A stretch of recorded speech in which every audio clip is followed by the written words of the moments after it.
Graça e paz. Amém?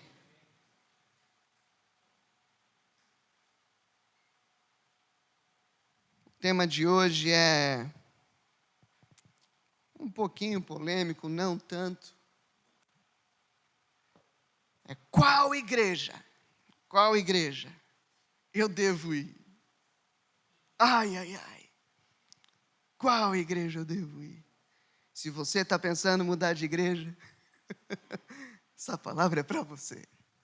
Será que você deve continuar aqui? Será que não? Qual igreja eu devo ir? Para conversarmos sobre esse assunto, eu gostaria de te convidar a abrir a palavra de Deus, no Evangelho de Hebreus. Aí já, meu Deus, o que não? Não é Evangelho não, gente. No livro de Hebreus, no capítulo 10. Também não é carta de Paulo aos Hebreus, ninguém sabe quem escreveu Hebreus. Talvez foi, talvez não foi. Isso na glória saberemos. Mas na carta aos Hebreus, no capítulo 10. Faço um pedido especial para todos os que estão online também aqui no cantinho, sintam-se parte da igreja. Amém? Dá um glória aí, gente. Mais forte. Aí, ó, viram? Dá um glória aqui, gente, para o povo lá também. Glória a Deus. Oh, aleluia. Dá um glória em casa. Nós escutamos. Hoje, com a capacidade um pouco maior, para a glória do Senhor Jesus, e nós glorificamos a Deus por isso, porque estão melhor que nós. Criançada glorifica também. Mas hoje a capacidade está aumentada, porque com a glória do Senhor Jesus, com a graça do Senhor Jesus, a transmissibilidade do vírus no município diminuiu, mortalidade caiu, os números diminuíram, e isso é motivo para nós glorificarmos a Deus. Nós não sabemos até quando ficará assim, mas o fato é que nós devemos aproveitar os dias bons e os dias maus. E estamos vivendo dias bons, isso não diminui o nosso cuidado pessoal. Por isso eu peço para que na saída a gente faça tipo aquela saída de, sei lá, imagina um exército saindo de maneira ordeira, organizada, para não gerar aglomeração, ok? Hebreus capítulo 10, nós devemos lembrar que esse livro foi escrito para um povo, os hebreus. Olha só, as cartas, elas são muito intuitivas de se entender, tanto as de Paulo quanto as dos demais apóstolos, e também a carta aos hebreus, por isso tem esse nome. É uma carta escrita para um povo. Inicialmente, irmãos, a igreja do Senhor Jesus, ela é formada por grande maioria de hebreus. Ela é composta por hebreus. E quem eram os hebreus? É o povo que hoje nós chamamos de judeus. No início da fé, os hebreus, eles eram a maior parte da igreja. Então eu queria te lembrar aonde tudo começa. Lá em Atos, no capítulo 1, o evangelista Lucas, que escreve também Atos, ele nos dá um relato histórico do início da igreja de Jesus. E ele declara lá em Atos, no capítulo 1, de que a igreja deveria esperar em Jerusalém, até que o Espírito Santo de Deus fosse derramado. E antes da morte do Senhor Jesus, pelo menos uma multidão de cerca de 400 a 500 pessoas seguiam Jesus de perto. Isso dá uma grande comitiva, uma grande caravana, não é tão pequeno assim. Por isso que não à toa geravam grandes aglomerações em torno de Jesus, por vezes 5.000 homens. Como é que você sabe disso? Lembra-te dos 5 pães e 2 peixinhos, um pão para cada milhar de homem. Assim o nosso Senhor faz milagres. Mas essa multidão, composta de 400 a 500 pessoas, ela diminui drasticamente. Nós podemos aparentemente perceber pelo relato de Lucas com a morte de Jesus. A morte de Jesus foi uma grande decepção para muitos. Com que base tu afirmas isso? Lembra-te também daqueles 2 homens que estavam caminhando decepcionados para Emaús. Mas Jesus os encontra naquele lugar e eles voltam para Jerusalém, contar para os apóstolos aquilo que eles tinham visto e ouvido, a ressurreição do próprio Senhor. Mas não somente 2 homens ficam decepcionados. Nós podemos concluir que a morte daquele que seria o redentor de Israel, para muitos um redentor político, ela entristece muitas pessoas. E aqui, em Atos, nós temos cerca de 120 crentes ainda se reunindo, de maneira confiante. Crentes que viram Jesus ressurreto.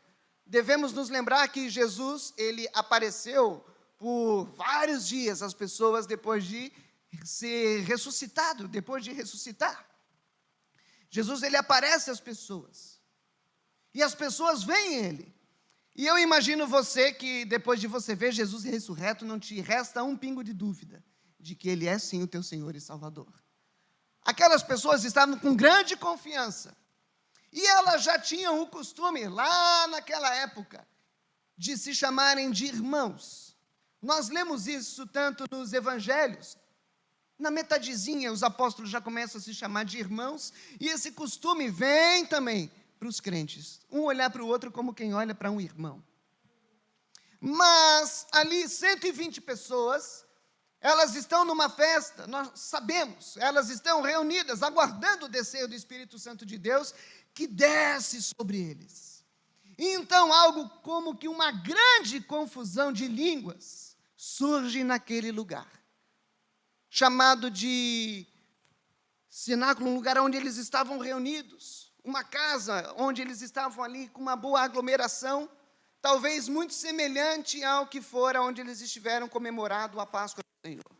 Mas eles estavam reunidos em um lugar que os comportava em Jerusalém. Ali desce o Espírito Santo de Deus, ali grandes coisas acontecem, e naquele lugar, meu irmão e minha irmã, pessoas vindo de todos os lugares, olham para aqueles crentes que vão saindo e falando em outras línguas e começam a ouvi-los em seu próprio idioma. E aí a Bíblia cita que existiam pessoas de várias nações naquele lugar, porque era uma festa. Pessoas do Egito, pessoas da Ásia Menor, pessoas de todos os lugares conhecidos, cada um ouvindo no seu próprio idioma. Então Pedro prega às pessoas. E Pedro pregando às pessoas, ele, no poder do Espírito Santo, anuncia o Evangelho pela primeira vez, sendo coagido e impelido pelo Espírito que agora habitava dentro dele. Pedro conhecia o Espírito de ouvir falar, Pedro conhecia o Espírito Santo de ver através das atuações de Jesus, mas agora Pedro tinha o próprio Espírito dentro de si, era capacitado por esse Espírito a pregar às pessoas. E então nós vemos conversão de 3.000 pessoas, pelo menos, naquele dia. Um grande dia, e pensa na tarrafada. Foi uma pescaria de tarrafa. Muitas pessoas vieram para o Evangelho. Logo na sequência de Atos, nós vemos Pedro e João muito empolgados, tanto com a ressurreição de Jesus, com os crentes que permaneceram, e agora com milhares de pessoas que se convertem, a turma está aumentando, aquilo que eles chamavam de irmãos, de assembleia, de igreja, aquela trupe, aquele grupo estava aumentando. Só que agora Pedro e João, eles também vão ao templo, e essas pessoas, elas estavam indo ao templo todo dia, e não eram poucas pessoas. Era uma aglomeração, essa palavra está na moda. E eles gostavam de se aglomerar, e o relato é que eles se aglomeravam todos os dias. Pensa, gente, todos os dias. Porque o que houve, o que aconteceu, foi algo fantástico. Foi algo inacreditável, algo jamais visto. Um monte de pessoas falando, e pessoas de outros lugares ouvindo, cada um no seu idioma. Aonde havia confusão desde Babel, agora não havia mais confusão, havia solução.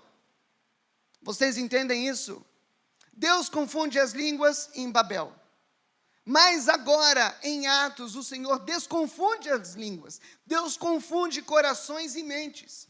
Eu não sei aqui quem já teve a experiência de viajar para outro lugar, principalmente um lugar em que você não fala o idioma das pessoas. Quem aqui já teve essa experiência de estar num lugar onde você não entende o que eles falam? Levanta a mãozinha. Gente, pensa em algo terrível, principalmente quando a fome bate no bucho. Você não sabe como pedir. Eu me lembro que quando eu viajei, eu só sabia olhar para as plaquinhas e falar. Aí você vai no McDonald's, né, e você fala number 2. E você nem sabe o que é o number 2, você só sabe que é number 2. Você não sabe se comunicar, barreiras acontecem e fica difícil. Agora, se você sabe se comunicar, legal. Mas ali haviam pessoas que não se comunicavam, culturas que não se comunicavam há muito tempo. Se já é difícil, pensa comigo, muitas vezes em casa, onde você fala o mesmo idioma que a patroa, você tem uma comunicação perfeita. Imagina onde não há um idioma em comum, você manter uma comunicação perfeita. A comunicação, ela é muito fácil de ser distorcida, não é verdade? Quem aqui já teve problemas com comunicação? Ninguém. Bom para vocês. Gente, olha só. Jesus, ele fala para os crentes esperar em Jerusalém, tanto por causa do poder que desceria, quanto por causa do Espírito Santo que tornaria possível viver igreja. Porque só o Espírito Santo para nos fazer se entender.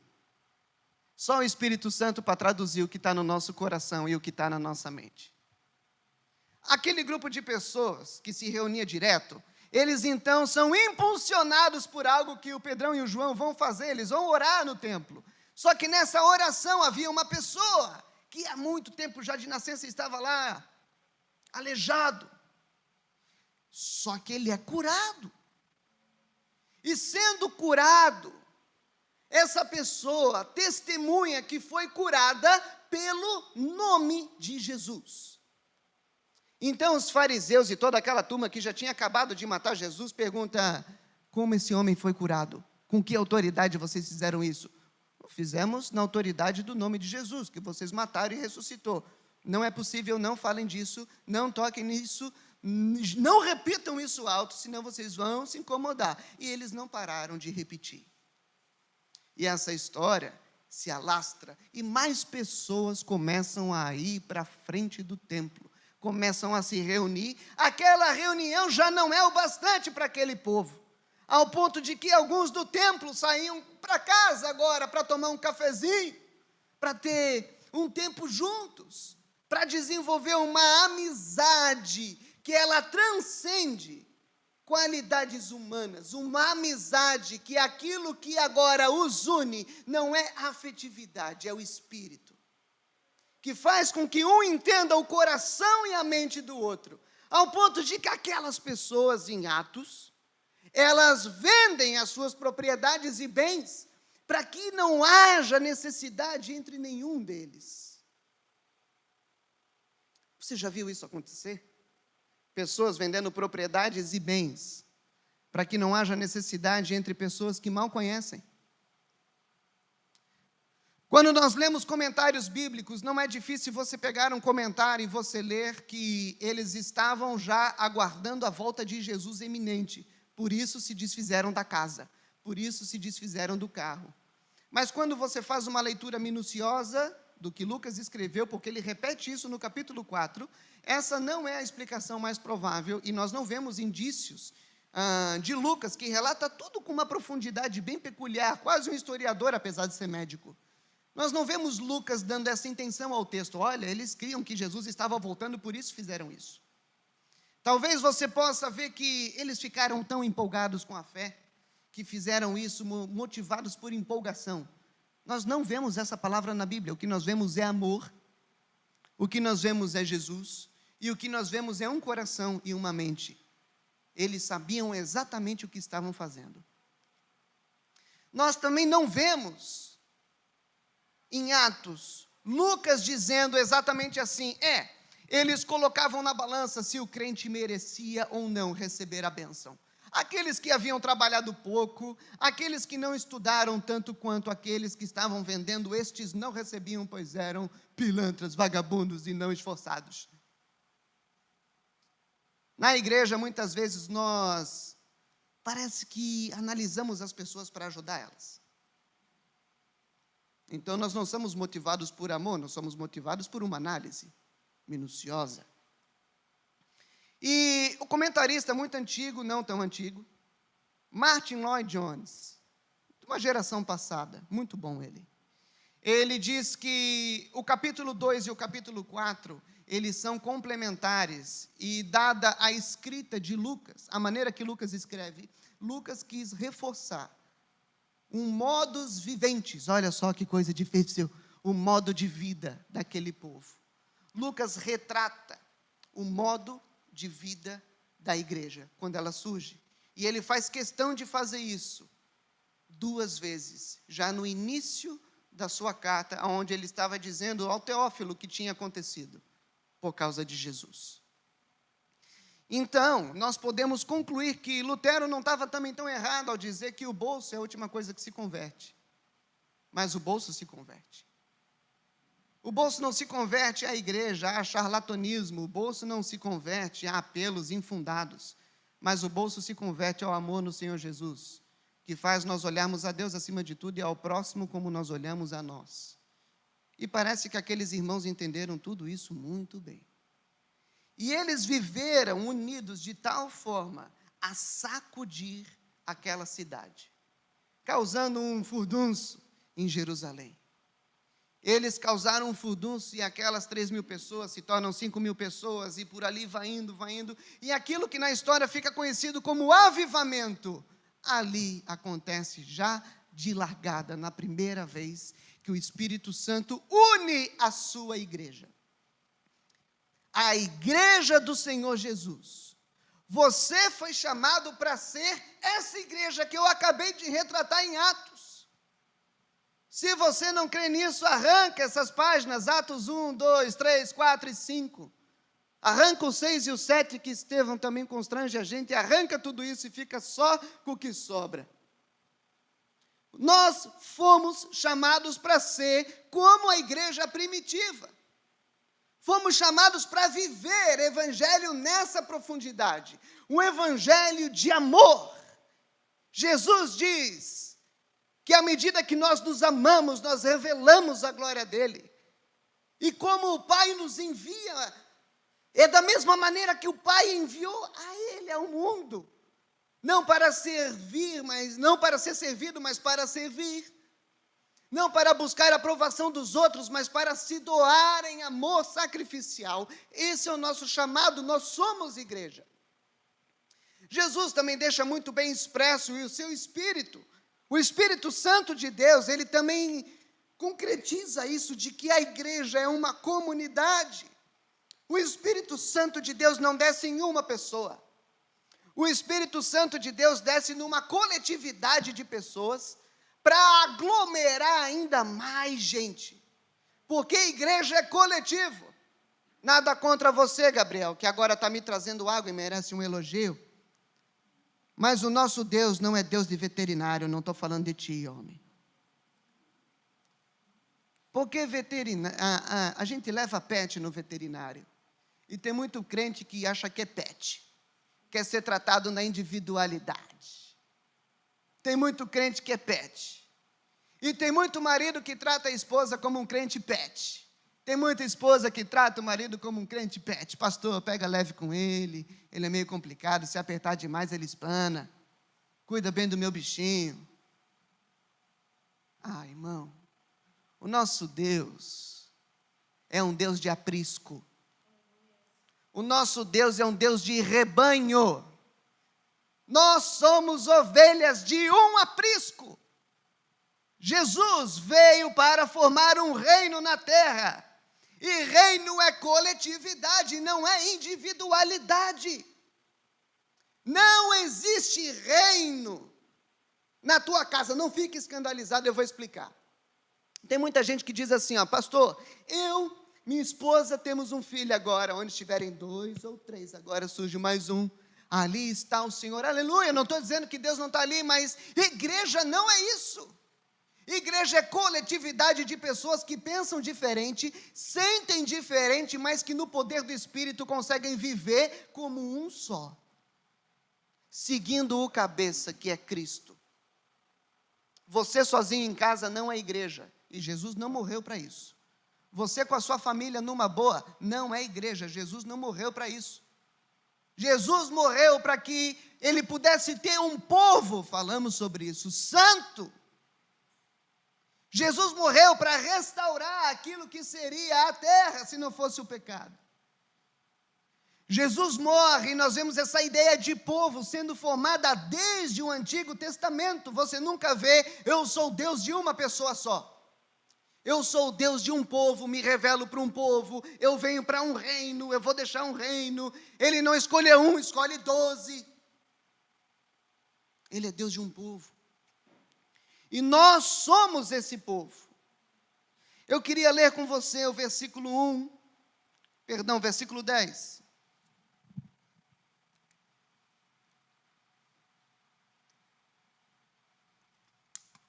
De Hebreus capítulo 10. Hebreus capítulo 10, a partir do versículo 10.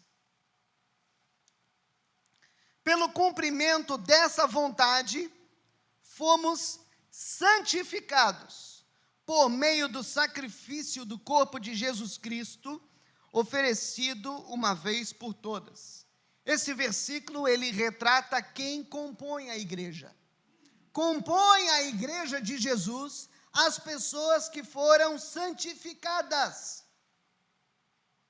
Compõe a igreja de Jesus as pessoas que foram santificadas. Quem não passou pelo processo de regeneração, santificação, resumindo, quem não foi alcançado pela graça de Jesus, não é igreja. Compõe a igreja as pessoas que foram santificadas por Jesus. E esse povo dos santificados, que desejam viver junto porque estão conectados, esse povo é a igreja.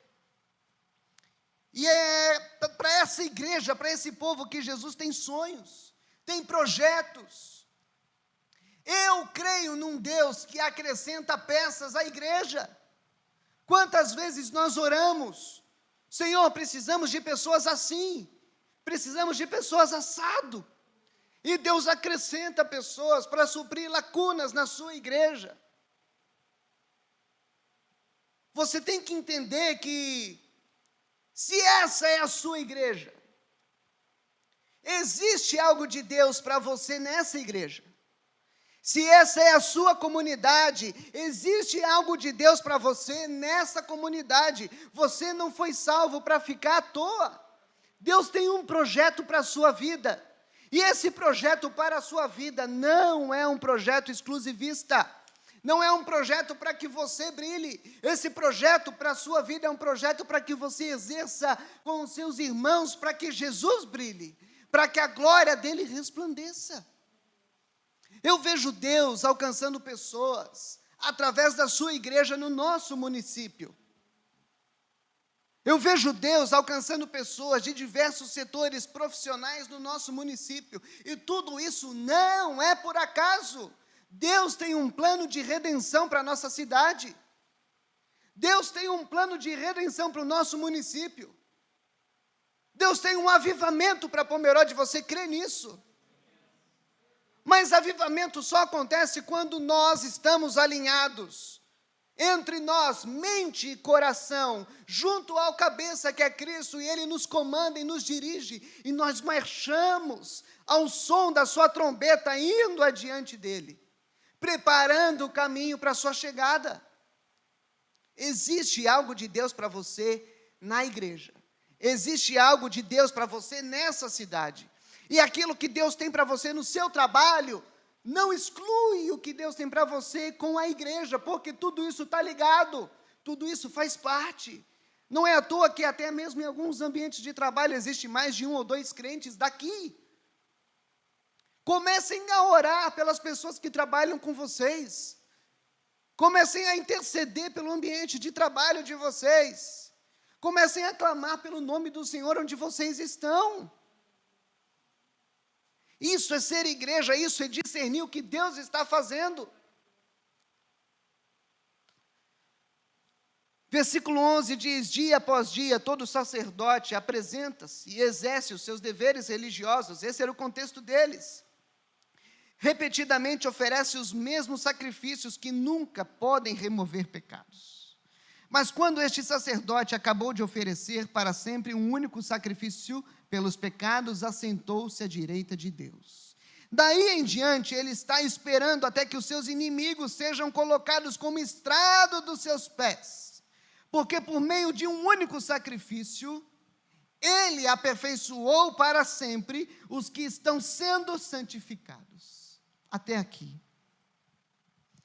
Nós temos até o versículo 14, 3 realidades. Primeira, a igreja é o resultado da obra consumada de Cristo. Pelo cumprimento dessa vontade, a igreja, diz o versículo 10, é o resultado da obra consumada de Jesus Cristo. Nós somos o resultado do sangue de Cristo vertido na cruz do Calvário. Nós somos esse resultado. Então, Jesus não morre para gerar pessoas que ficam isoladas. Jesus morre para gerar uma família, a família da fé. Jesus morre para gerar filhos que não são órfãos, tampouco do Pai Celestial, mas também de irmãos. A igreja é o resultado do sangue de Cristo vertido na cruz do Calvário. Logo, você não frequentar a igreja é uma afronta ao que Jesus fez. Logo, você não frequentar a igreja é uma afronta ao que Cristo sonhou. Basta você ler João capítulo 17. E você verá que o sonho de Cristo não gira em torno de você. Não é um sonho egocêntrico. Mas Jesus tinha em vista não somente os apóstolos, mas aqueles que seriam alcançados. Aqueles que seriam alcançados pela pregação dos apóstolos. Não vir à igreja é uma afronta ao que Jesus fez na cruz do Calvário. Não frequentar uma igreja, eu não digo de placa local, eu falo disso aqui. Um ajuntamento de crente, apaixonado por Jesus. Segundo, que nós entendemos até o versículo 14, nós também entendemos que nós fomos santificados e somos igreja. Mas diz no versículo 14 que nós estamos sendo santificados. Como assim? Eu fui santificado e eu estou sendo santificado. Em Cristo acontecem as duas coisas. Você foi salvo. Você foi salvo em Jesus. Mas você também está sendo salvo de você mesmo no Senhor Jesus, dia a dia. E a essa salvação nós chamamos de processo de santificação. Esse processo de santificação, ele ocorre na igreja. Ah, o pastor quer me trazer para a igreja. Quero. Por amor a você, eu estou dizendo que quero. Porque, meu irmão e minha irmã, o processo de santificação, ele ocorre à medida que os crentes se edificam. A minha pregação nesse momento te edifica. Os louvores te edificam, mas não é só isso. Você convivendo com os irmãos, aqueles que Cristo salvou, isso te edifica. Você permitir que o outro seja profeta na tua vida e cutuque a ferida, isso te edifica. É ferro afiando ferro debaixo do fogo do Senhor, que consome tudo até não deixar nada. Você tem que permitir, você deve se permitir ser edificado. O que eu mais, às vezes, encontro é crente do tipo, sabe aquele cara, eu não chamo ninguém, eu não vou na casa de ninguém para que também ninguém venha na minha casa. Se eu for na casa do cara, depois ele vai querer ir na minha, eu já não gosto dessas coisas. Tem gente que é assim. Também existem pessoas que são do tipo, eu já não quero, não dou conselho para ninguém, porque eu também não quero ouvir. Não vou começar a me envolver muito aí com esse negócio, para começar no negócio da igreja. Não vou me envolver muito com a igreja, porque daqui a pouco vão começar a me cobrar demais. Vão começar a exigir demais. Não vou ir para a GC, porque daqui a pouco vai ter gente demais se metendo na minha vida. Meu irmão, você não nasceu para ficar isolado. você não nasceu para ficar isolado, porque você é um ramo e deve estar conectado à árvore. E você conectado à árvore não está sozinho nessa. Existem outros ramos que, quando der uma ventania, vão bater em você e vão te incomodar de vez em quando. Mas esse processo serve para te purificar e serve para te santificar. Eu dou glória a Deus pelos crentes que me incomodam e me edificam. Alguns me edifico cutucando pontualmente. Alguns são instrumento de Deus para que eu exerça paciência e misericórdia. Mas de todos os jeitos eu sou edificado. Nós também entendemos aqui, no versículo 13, que a igreja existe até que todos os inimigos sejam colocados como estrado dos pés de Jesus. Versículo 13. Nós nos reunimos, nós congregamos até que os inimigos sejam colocados como estrado aos pés de Jesus. Tu sabe o que é isso? Eu vou te explicar quem são os inimigos de Deus. Palavra forte, né? Você é um inimigo de Deus, é forte isso. Todos aqueles que vivem no pecado e na desobediência são inimigos de Deus. Todos aqueles que rejeitam o evangelho são inimigos de Deus e um dia serão por Deus julgados. Os demônios, demônio já foi anjo um dia. Eles que desde os altos céus se rebelaram contra o Senhor, são inimigos de Deus. E um dia os inimigos de Deus serão colocados como estrado para que Jesus passe por diante deles. E a nossa missão é pavimentar isso, de certo modo, tornando esse estrado até mesmo um pouco menor. Anunciando o evangelho da salvação e do reino, para que pessoas se convertam. Sim, à medida que o último eleito se converteu, o Senhor Jesus virá. Falei hoje de manhã, às vezes os crentes dizem, quem nunca ouviu, parece que Jesus perdeu a hora. E está atrasado uns 2000 anos, parece. Estou triste com isso. Não fique triste, você não teria nascido. Jesus não está demorando. Quem está demorando é a igreja. Jesus não está atrasado. Quem bate cabeça é a igreja, que perdeu, por exemplo, 1500 anos, colocando o povo debaixo de um juízo totalmente desnecessário e legalista. Você nunca viu isso? Se não fosse Lutero ter nos tirado, entre aspas, através de Deus, de um jugo desse, isso faz 500 anos, irmãos. Quem está se atrasando somos nós, não é Jesus. Logicamente, ele tem a hora, ele tem o poder, ele tem o controle de todas as coisas, mas ele deixa a sua igreja na terra, para que a gente seja arauto, aquele que vai na frente, anunciando, pregando, evangelizando, mas agindo como um corpo. Infelizmente, ainda nós vemos muitas iniciativas pessoais, que são boas, mas são pessoais. Deus deseja ver a sua igreja agindo em conjunto. As portas do inferno prevalecem contra o crente, mas não prevalecem contra a igreja. Vai você sozinho, dando uma de doido, e enfrentando todo mundo. Os crentes que não são crentes muitas vezes, os que não são convertidos, e o diabo, e vai bem valente. Eu vou pisar na serpente, vai nessa. As portas do inferno não prevalecem contra a igreja, e você deve pertencer à igreja. Até aqui, que igreja você deve frequentar? Você deve frequentar uma igreja que busca com seriedade viver de maneira santificada. Você deve frequentar uma igreja que busca com seriedade se santificar mutuamente através da edificação, que dá espaço para que você edifique outra pessoa e você seja edificado. Você não deve frequentar uma igreja que não dá espaço para ninguém. Você deve frequentar uma igreja em que você tenha trabalho, que te dê trabalho. Não uma igreja que te dê tudo para que você fique sentado sendo servido e não faça nada. Você deve frequentar uma igreja que pavimenta a chegada de Jesus, que almeja isso e que quer fazer parte disso. Essa igreja, ela não é uma placa. Essa igreja não é chamada de igreja evangélica livre. Existe mais igreja de Jesus nessa cidade. E glória a Deus por isso. O que acontece é que, na multiforme sabedoria e graça de Deus, através de cada comunidade, Deus age de maneira diferente. Então você deve também entender, eu me identifico com esse lugar. Eu me identifico com esse jeito. Eu me identifico com o que Deus está fazendo através deste povo para pavimentar a chegada de Cristo. Irmão, irmã, você que está chegando agora, Deus está agindo através dos crentes que já estavam aqui. Amém?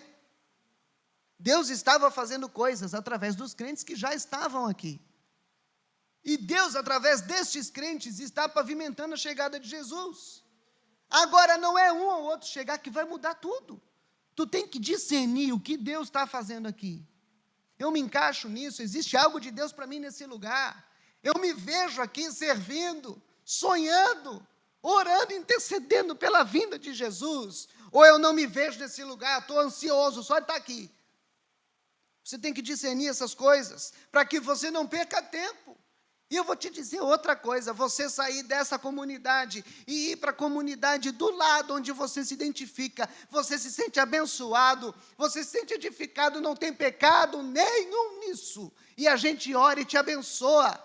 Não do tipo, vai em paz e não nos enche o saco mais. Não é isso.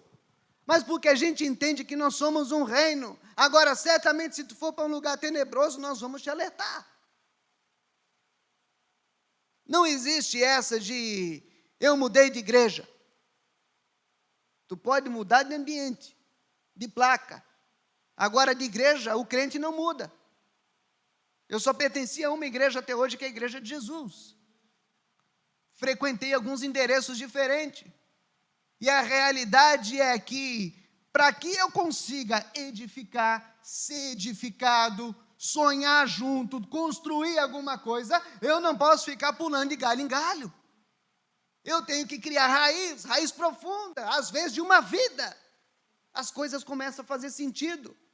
Não é frequentando a igreja um domingo sim, um não, ou todo domingo durante 20 anos sem se envolver com ninguém, que o crente vai conhecer o teu pecado obscuro, e um dia vai poder falar para você, e aí, irmão, já está melhor naquela área? Está tratando minha alma em casa, precisamos orar. Vamos começar a tomar uns cafés junto. Vamos começar a orar junto. E através disso, Deus vai agindo. É necessário criar relações, vínculos. Versículo 15.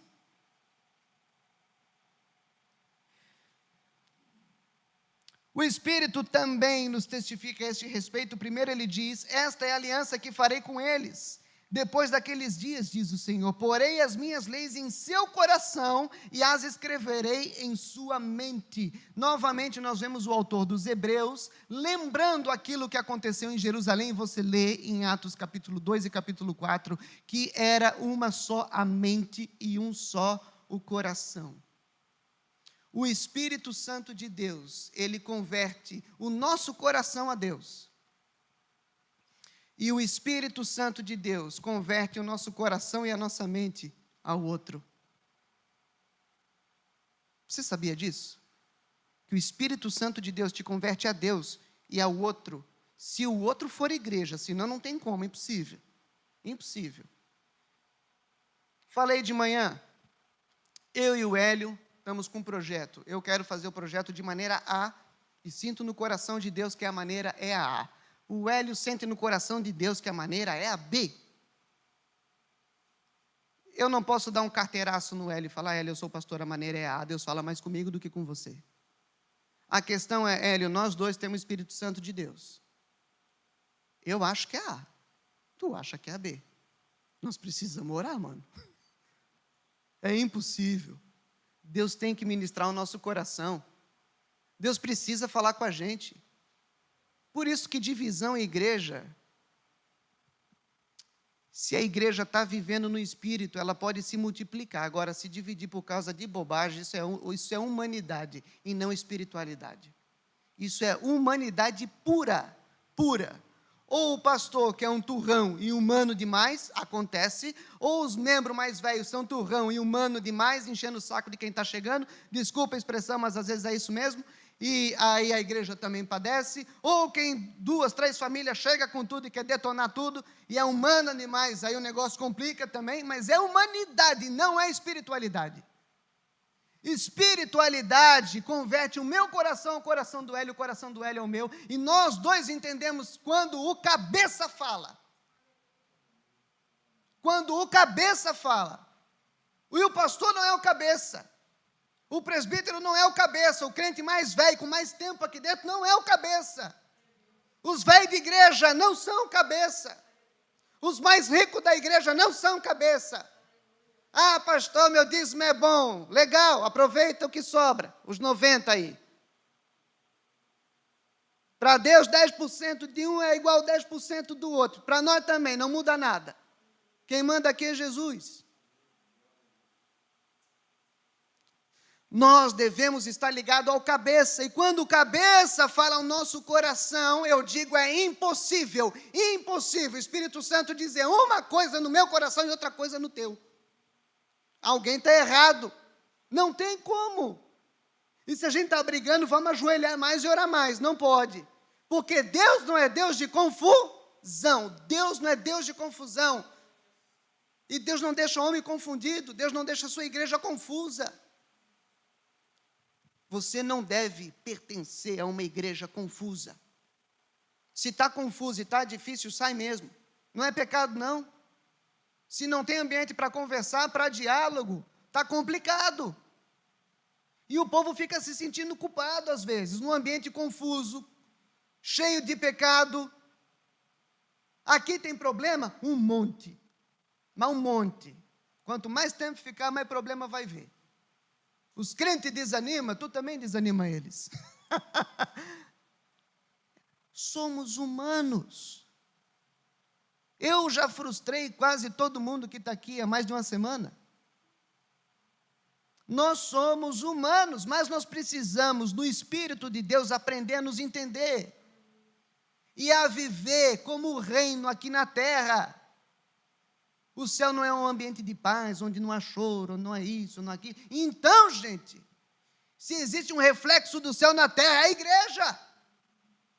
E à medida que a gente vai vivendo desse jeito, o povo lá de fora vai vendo a gente viver. E aí eles vão olhar e vão entender, existe sim esse reino. E é impossível esse povo tudo diferente. Aqui tem nordestino, tem nortista, tem sulista, tem gente que é do sudeste, tem gente de tudo quanto é lá, tem preto, tem branco, tem amarelo, tem de tudo. É impossível esse povo se entender, não faz sentido. Como é que esse povo se entende? Só em Deus. Cristo deve ser o cabeça desse lugar. Frequente um lugar onde quem brilha é Jesus e não homem. O texto continua e diz, versículo 17, e acrescenta, presta atenção, essa é forte. Dos seus pecados e iniquidades não me lembrarei mais. Onde esses pecados foram perdoados, não há mais necessidade de sacrifício por eles. Amém? Você não glorifica ao Senhor porque o seu pecado foi perdoado? Glória a Deus! A maior idiotice da tua vida já foi perdoada.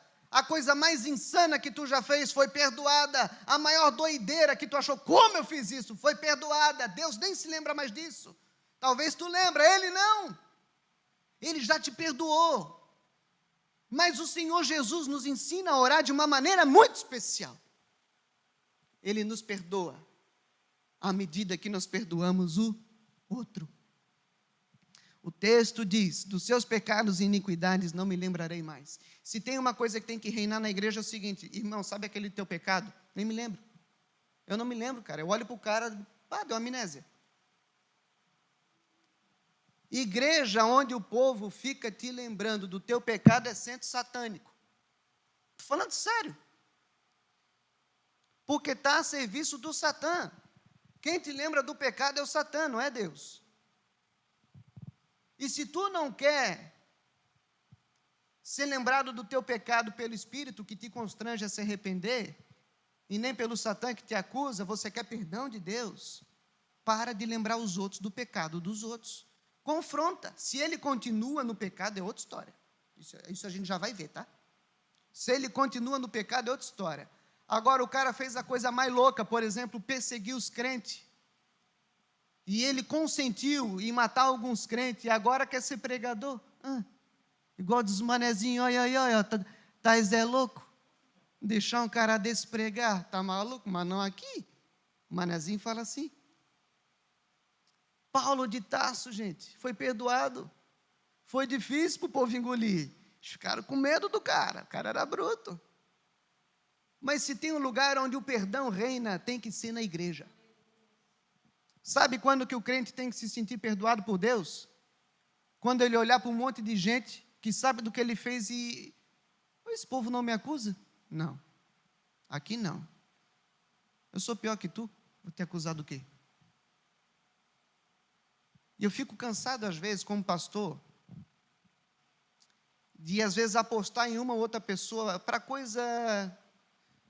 Um exemplo, não é, que daqui a pouco vão querer ver quem é que capina a igreja. Um exemplo, o cara está capinando a igreja. Não acredito que tu está colocando aquele cara lá. Por quê? Uns 2 anos atrás eu vi. Cara, cala a boca, bicho. Sai para lá. Sai daqui com essa. É isso mesmo, cara. Não tem que ter espaço para isso. Isso é fofoca, isso é chatice, isso é amargura, rancor, é cara que não entendeu o evangelho. Quem tem que ir embora é esse, não o outro. É real, gente. Ou tu quer que Deus fique ressuscitando o teu pecado? Se nem Deus lembra dos nossos pecados e iniquidades, agora a gente vai lembrar o pecado do outro, a iniquidade do outro? Para. O povo tem que vir para a igreja e tem que encontrar a graça de Jesus, o perdão de Jesus, o amor de Jesus. Agora é o seguinte, se o cara não se arrepende, aí é outro esquema. Não era disso que eu estava falando. Vamos continuar. E versículo 19. Portanto, irmãos, temos plena confiança para entrar no Santo dos Santos pelo sangue de Jesus, por um novo e vivo caminho que ele nos abriu por meio do véu. Isso é, do seu corpo. O corpo de Jesus foi rasgado. Aquele véu é um símbolo do corpo de Jesus que foi rasgado. Temos, pois, um grande sacerdote sobre a casa de Deus. Sendo assim, aproximemo-nos de Deus com um coração sincero e com plena convicção de fé do que Jesus fez, tendo os corações aspergidos para nos purificar de uma consciência culpada. Tua consciência é culpada, que o sangue de Jesus ele seja aspergido na tua consciência. E você se lembre do que Cristo fez, se apropria da fé, da obra de Cristo, e tendo o corpo lavado com água pura, sabe o que você faz? Apegue-se com firmeza à esperança que você professa, pois aquele que prometeu é fiel. E é fiel para quê? É fiel para que você entre no Santo dos Santos. É fiel para que você adore. Você deve frequentar uma igreja que adora. E adorar, falei de manhã, vou repetir agora também, adorar, crente, não é worship, só isso. Não é ficar, não é isso. Adorar nem música é, música pode também ser adoração. Está lá o ministério de louvor e adoração. Beleza, louvor e adoração. Mas louvor é uma coisa, adoração é outra. Louvor é música. Não tem problema eu louvar aquilo que o Peterson fez. Não tem problema a gente louvar, exaltar, puxa vida, que legal o que você fez. Agora, adorar, não é nem cantar na igreja. Eu vou além. Adorar de fato é você entrar com confiança no Santo dos Santos. É você buscar romper aquilo que Cristo fez. Sabe, o véu que foi rasgado, o corpo dele que foi rasgado, rompe essa barreira em nome de Jesus e entra. Tenha um encontro com o Pai, tenha um encontro com o Filho e com o Espírito, adora a Deus, esteja na presença dEle. Você deve estar numa igreja para adorar o Senhor. Isso é muito mais do que cantar. Isso é muito mais do que sentir arrepio no dedão. Ai, pastor, a pregação foi boa hoje. Só tem 2 tipos de pregação, concorda? A boa e a ruim. Se foi bíblica, foi boa. Se não foi, foi ruim. Acabou. Hoje o louvor foi uma benção. Irmão, é o seguinte, tu tens que entrar na presença de Deus. A igreja, na coletividade, tem que romper o céu e entrar na presença de Deus. Nós somos chamados à adoração, mas nós não somos chamados a ficar vivendo de mera emoção, sentimentalismo muitas vezes vazio. Nós somos chamados a entrar com confiança na presença de Deus. Igreja de verdade te proporciona um ambiente sincero, de gente sincera, que fala, eu peco, eu erro, mas eu sei que Jesus me lavou, vem comigo, vamos entrar nesse ambiente de glória, vamos rasgar o céu junto, vamos adorar, não só cantar. Cantar vai para a festa pomerana, legal lá também. Adorar é aqui. E aonde tem crente reunido, adorando, irmãos, coisas doidas acontecem. Coisas loucas e indizíveis acontecem. Não somente onde há música, mas onde existem corações querendo entrar na presença de Deus com muita sinceridade, paixão, fogo, coisa louca acontece. O doente é curado, o que está caído levanta, o que precisa de um consolo do alto é curado, coisas loucas acontecem. O morto vem a viver pelo Evangelho.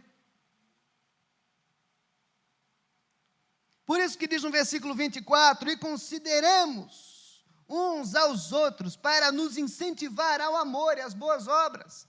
Nós precisamos nos incentivar, tanto a viver o Evangelho, quanto a entrar no Santo dos Santos. Não deixemos de nos reunir como igreja. Aqui, essa igreja de Hebreus, já não é Atos, avançamos. Essa igreja de Hebreus era uma igreja que já estava sofrendo com a dispersão, com dificuldades, com perseguição. Se reunir já não era tão bom assim. Se reunir era ameaça, era tipo agora. Se reunir, às vezes, era caso de morte. Se reunir já não era o mais viável, o mais gostoso, o mais provável. Nós ainda temos as nossas dificuldades com o corona, temos. Mas isso tudo ainda é muito pequeno perto do que está para vir. E vou dizer, crente que não conseguiu passar dessa do corona se reunindo como igreja, eu fico pensando como é que vai ser quando os dias de fato ficarem difíceis. Porque não está difícil não, irmão. Pastor, eu perdi parente. Quase todo mundo aqui. Uns mais, uns menos. É triste. Mas quando a gente lê Apocalipse, quando a gente lê Mateus 24, a gente vê que quando a Bíblia diz que a coisa vai ficar feia, uma coisa a gente já aprendeu lá com Noé. Quando a coisa vai ficar feia, porque vai ficar feia. Quem fica apavorado por pouca coisa agora e já não se reúne por pouca coisa, a hora que for muita coisa, vai ser mais difícil ainda.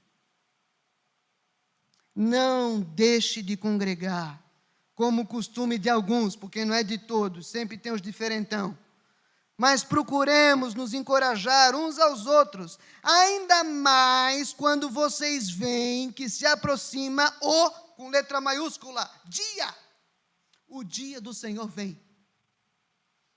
E eu vou dizer para vocês, e isso já não é nem novidade, o dia do Senhor está chegando. Meu irmão e minha irmã, analisa tudo o que está acontecendo no mundo. Dá uma analisada. Tudo que era considerado doideira, coisa impossível, há 20 anos atrás, está acontecendo tudo agora. Não sei não, esse negócio aí de fiscalização e coisa na testa e no braço, entra no shopping hoje. Vai brincando. Daqui a pouquinho vem um tal de 5G, não estou dizendo que isso é anticristo, que é nada, eu não sei. O que eu sei é que o tal do 5G vai fazer, ele vai ligar, olha só que doideira, inteligência artificial a máquinas e a homens de maneira simultânea. Tem capacidade para isso. Ai, que legal a tecnologia. Legal. É bem legal. Uma que a Bíblia já diz que ao se multiplicar a tecnologia, o amor do mundo iria esfriar. Vê como é que é legal. Olha a tecnologia na tua casa, que benção. O povo conversava igual antes. Deixa. E do mesmo jeito que é bom para nós, é bom também para o anticristo e para um monte de coisa que está se formando. E hoje em dia só doido não acredita. Porque aquilo que eu ouvia falar do meu avô quando eu era criancinha, um monte de doideira, me mostrando um monte de livro e dizendo que aconteceu um monte de coisa doida, eu olhava para o vô como um manezinho meio enxuto ainda, porque eu não sou da gema, mas me considero de coração. Olhava para o vô e falava assim, o vô está doido, ó. Eu pensava assim, cara, da onde? Da onde que vão botar um chip em mim? Hoje em dia eu não duvido. Ou tu duvida? Da onde que vão me obrigar a alguma coisa? O vô está doido, ó. Não estava, não. Ainda mais que você vê que o dia se aproxima, não deixa de congregar, incentiva os outros, vai atrás dos outros que estão distantes, incentiva. Vamos lá e estamos com tudo. Se continuarmos a pecar deliberadamente, eu falei que eu ia voltar. Se continuarmos a pecar deliberadamente depois que recebemos o conhecimento da verdade, já não resta sacrifício pelos pecados. Para a igreja. Temos duas coisinhas aqui. Existe o crente que ele crê em Jesus, mas ele não tem o coração transformado por Jesus. Ele teve a sanidade mental de entender que Jesus existe. Beleza, isso até o diabo crê. Não torna ele diferente de nenhum demônio. Não fica chateado se teu coração não é transformado. Tu não evoluiu para alguém que está aí regenerado. Isso é uma obra que Deus faz. Mas aqueles que foram santificados, esse nós devemos cobrar. Nós não devemos cobrar a santidade de quem é impossibilitado pela carne de viver de maneira santa. Muito visitante vem para a igreja, antigamente isso era muito mais do que hoje em dia. Olhava para a roupa do cabra e já falava, seguinte, para vir aqui é diferente. Nós não devemos colocar dificuldade para quem está chegando. Nós não devemos cobrar a santidade de quem está chegando no Evangelho. Agora, daquele que é transformado, regenerado, daquele que entende as coisas, esse deve ser cobrado. Só que a Bíblia diz o seguinte, essa pessoa, se ela é regenerada, isso é para você, crente, e para mim. Se você é santificado e você continua a pecar de maneira deliberada, já não resta sacrifício pelos teus pecados. Até brinquei de manhã. Esse é um dos textos que o calvinista se enrola. Porque já não resta sacrifício. O que está dizendo aqui? Se o cara está pecando deliberadamente, e ele conhece o Evangelho, e quer continuar assim, ele vai para o inferno. E a gente não pode ficar passando a mão na cabeça de gente que continua no pecado de maneira deliberada e essa pessoa conhece Jesus de fato. Essas pessoas de fato precisam chegar junto e a gente tem que trocar uma ideia com elas. E falar, cara, essa comunidade aqui só vai servir para a tua acusação. É melhor tu sair. Seja mais sincero com a tua própria vida. Se tu já quer ficar mais friozinho do que quente, aproveita e vira a geladeira. Porque não tem mais sacrifício para o que tu quer fazer. Tu já está no inferno, meu. Ou tu muda e se arrepende, ou vai. E essa é uma escolha da pessoa. Você deve frequentar uma igreja onde há seriedade com santidade. Você não deve frequentar um grupo de pessoas que leva a santidade como se fosse qualquer outra coisa. Nosso Deus é um Deus santo. E Ele requer que os seus filhos sejam santos também. Você não deve brincar com a santidade. Haverá muito mais juízo para quem está aqui dentro do que para quem está lá fora. Você que já ouviu um monte de coisa tem muito mais juízo e rigor para a tua vida do que para os outros. Você que está no pecado deliberado, abre o olho. Você ainda está vivo hoje. Dê glória a Deus por isso. Se eu fosse você depois do culto aqui quietinho, já me ajoelhava e me arrependia. Para. Não brinca com o pecado. Olha o que o texto diz. Já não resta sacrifício pelo pecado, mas tão somente uma terrível expectativa de juízo e de fogo intenso que consumirá os inimigos de Deus. Quem está no pecado deliberado é inimigo de Deus. Quem rejeitava a lei de Moisés morria sem misericórdia nenhuma, pelo depoimento de 2 ou 3 testemunhas. Mais ou menos assim. Ó, o toco lá atrás, eu não gosto do toco. Brincadeira, toco. Mais ou menos assim, eu não gosto do toco. Vamos fazer o seguinte, vamos juntar aqui o Rodrigo e o Gabriel. Ninguém aqui gosta do toco. Seguinte, o toco é pecador. Pensa num cara que mete chifre na mulher, coitada. Só que não, né, Letícia? Tu já tinha descido o cacete nele. A questão é o seguinte, no Antigo Testamento, se eu, Rodrigo e Gabriel falasse isso, sabe o que acontecia com ele? Era morto, e não tinha nem conversa. Morto, não tinha conversa. Duro, né? Bastava 3 pessoas não aguentar o cara. Aí todo mundo andava pianinho com todo mundo. Isso devia ser bom também.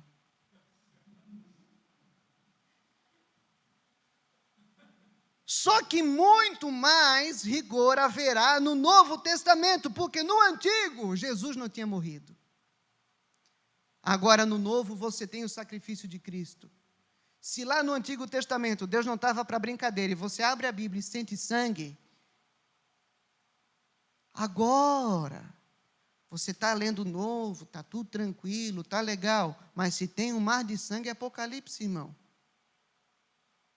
O juízo e a condenação vai vir, com muito mais rigor para quem leva Deus na brincadeira. Versículo 29, não sou eu que estou inventando, leia a Bíblia. Quão mais severo castigo, julgam vocês, merece aquele que pisou aos pés o Filho de Deus, profanou o sangue da aliança pelo qual ele foi santificado e insultou o Espírito da graça. Esse negócio de hipergraça, que Deus vai perdoar todo mundo, levanta a mão, você é salvo, faz o que quer depois, isso não existe. Isso é do capeta. Isso não existe. Pois conhecemos aquele que diz, a mim pertence a vingança, e eu retribuirei. E outra vez, o Senhor julgará o seu povo. Terrível coisa é cair nas mãos do Deus vivo.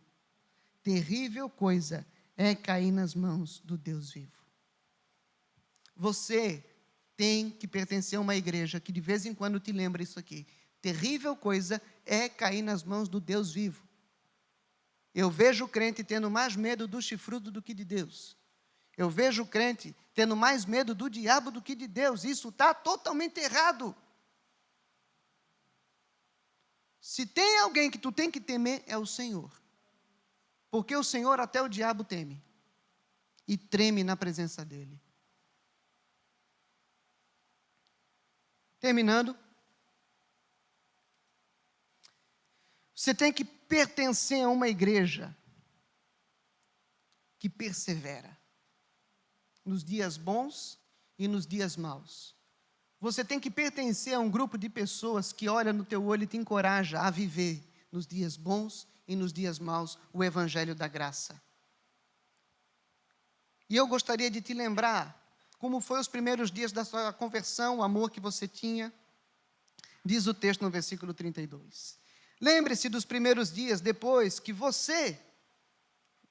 nós como comunidade fomos iluminados quando nós suportamos muita luta e muito sofrimento. Vai dizer no versículo 33 para aquele povo, algumas vezes vocês foram expostos a insultos e tribulações, em outras ocasiões fizeram-se solidários com os que assim foram tratados. Vocês se compadeceram dos que estavam na prisão e aceitaram alegremente o confisco dos seus próprios bens, pois sabiam que possuíam bens superiores e permanentes. Acontece que muitas pessoas vão frequentando a igreja e parece que aquela pegada do início, aquela paixão vai acabando. Suporta muito tranco no início e depois vai pensando, a minha parte eu já fiz. Sabe quando você vai dizer, a minha parte eu já fiz? É no caixão. No caixão tua parte está feita, quem ensina isso é Paulo. É indo para o caixão, irmão. Se você está aqui, a tua parte não tá feita. Não interessa a idade, nem de mais e nem de menos, a tua parte não está feita. Lembra-se de tudo que você fez. Tem coisas às vezes que chateia, né? A gente faz e a pessoa não está nem aí, é assim mesmo. Tem coisa que a igreja te machuca. Está aí para te afiar mesmo. Mas a sua parte não está feita. Existem coisas para você fazer. Persevere. Persevere. Porque você não pode abrir mão da confiança que você tem. Ela será ricamente recompensada. Vocês precisam perseverar de modo que, quando tiverem feito a vontade de Deus, recebam o que Ele prometeu. Pois em breve, muito em breve, aquele que vem virá. E isso caiu no meu coração, agora depois da vírgula, como uma flecha. E não demorará. Mas o meu justo viverá pela fé. E muitas vezes a gente fica, a fé é algo subjetivo que eu tenho no coração. Só que o contexto inteiro aqui está de perseverança e de viver em comunidade. Ter fé não é viver igual um lobo solitário. Ter fé é viver dentro do aprisco, suportando o fedor da outra ovelha, mas obedecendo o comando do cabeça. Isso é ter fé. Ter fé é permanecer. Ter fé é continuar mesmo quando tudo está dizendo o contrário no teu coração. Ter fé é você entender que existe um lugar para você, no plano de Deus, para o lugar que você está. Deus te deu talentos, te deu dons, existe um plano de Deus para você nesse lugar. Existe um plano de Deus para você aqui.